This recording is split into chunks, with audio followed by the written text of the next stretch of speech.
Hi boys and girls, I'm back again and I have even more phonogram patterns for you. I hope you've had a chance to practice some of the phonogram patterns that we've gone over. There were those NG ones, the ng ones, like ong and ing and ang. And then also we did the NK ones, like ank and onk and ink, okay? So hopefully you'll be looking for those in different words and practicing writing words that have those phonogram patterns. Today, we'll be using the phonogram patterns IND and ILD, okay? So I-N-D, IND, and there's the I-N-D and then the I-L-D, ILD, okay? I'm hearing, you know, on the phonograms, when we have those phonograms, it's usually 3 letters and there's a vowel, and remember, it's often hard to hear, or the vowel sounds a little funny when they're with these phonograms, okay? So it's a series of letters that can have 1 or more sounds, okay? And ILD, you really do hear 3 sounds, so that's why we have the bigger phonogram chip there, okay? So I'll be using the blank ones. We'll spell some that follow the pattern or build some, and then we'll do some writing, okay? So here's our first word. If I say the word wind, I want to wind up my music box, wind. I hear wind, wind. Yeah, that's that phonogram because kind of sounds like 3, but it kind of sounds a little funny. So we'll use the w right there, and then IND. So I'm just going to use my phonogram chip, okay? This is reminding me that I'm really going to have to think about what those sounds are there. Wind, okay? Here's another one. Let's do child, child, child, yeah? Child. I think that is that phonogram because the old kind of goes together there. But I definitely hear the digraph, child. So I'll use my phonogram. That's that series of letters. It's really like 3 sounds, but tricky. Okay, child. What if I have this as my word? What if my word was chip? Chip. Chip. See how you can really hear the difference? That's not a phonogram, is it? I hear some very distinct sounds. Ch, it, that's very clear. And then p, ch, ip. That does not follow our phonogram pattern. It isn't one of our phonograms today. Here's another word. Let's try. Let's do blind. Blind. Blind. I think that is one of our phonograms. That's that "nd" there on the end. So we have b,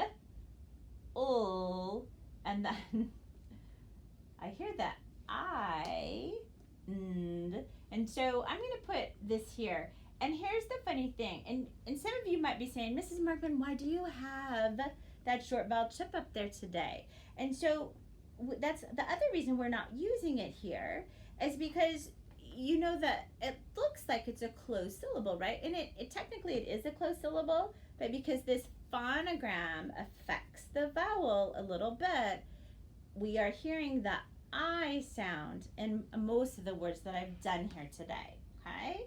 So it still is the one closed vowel, so that's why it's tricky. Those phonograms can be very confusing, okay? So this would be blind, okay? All right, I think we're ready to try to write it. In fact, let's just see if we can write blind. I'll stretch it slowly, and if you have the paper, you can write it, or you can say the sound after, you can say the letter after I say the sound. So, b, good, that's the B, l, that's the L, and then IND, that's our phonogram. I definitely hear I, but this is reminding us, being that it's the phonogram, we don't need, and it's not a long, you hear a long vowel, but it's not written as a long vowel. And that's the kind of the confusing part of it. Blind, okay? All right, here's another. Let's try this word, one that we haven't done. What about wild? Wild. Wild. Yeah, I hear ild. I think that is one of our phonogram patterns, right? Ild. We're going to use that long rectangle there, okay? Wild. Here we go. Let's stretch it out. You tell me the sound, the letters. W. Yeah, that's our W. Ild. That's our phonogram. That's our I-L-D phonogram. Wild. And again, you might say, gosh, that looks like a closed syllable. But I know that phonogram changes that vowel a little bit. And that's why it says wild.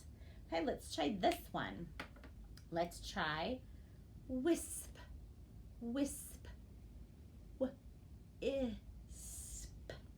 Wisp. I hear very clearly w, and I hear a very clear short vowel, don't I? W, i, s, p. Wisp. Okay? Well, we know that blue chip's there. We're fine. Okay, now we're going to stretch out and put the letters in. Wisp. W, I, s, p. Does this follow our phonogram pattern? No, it does not. We hear very distinct sounds, just how we think we should hear them. There's the w, W, I, that's our I, and it makes that short sound.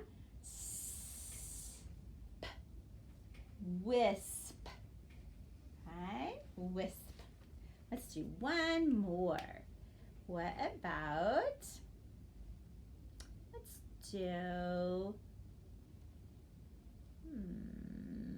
let's do mild. Mild. Ild. Ild. Ooh, that's that I, so I think that's that phonogram. And mild means not spicy, okay? So do you like your salsa mild, or do you like it spicy?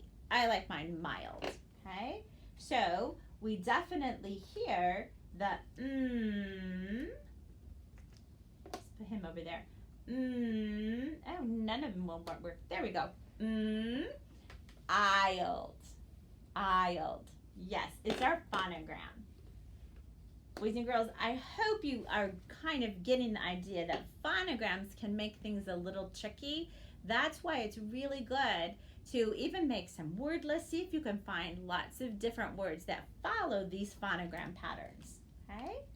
Mild. Let's write it. And then it is our ild. I hear the I-ld. Okay? So it's our phonogram, and it makes it a phonogram because although we do hear the three sounds, that phonogram has kind of changed a little bit of the vowel sound, okay? And that's why wisp was different, okay? All right, be on the lookout this week, or even the rest of today, for the eind and the ild phonograms. Thanks for playing along.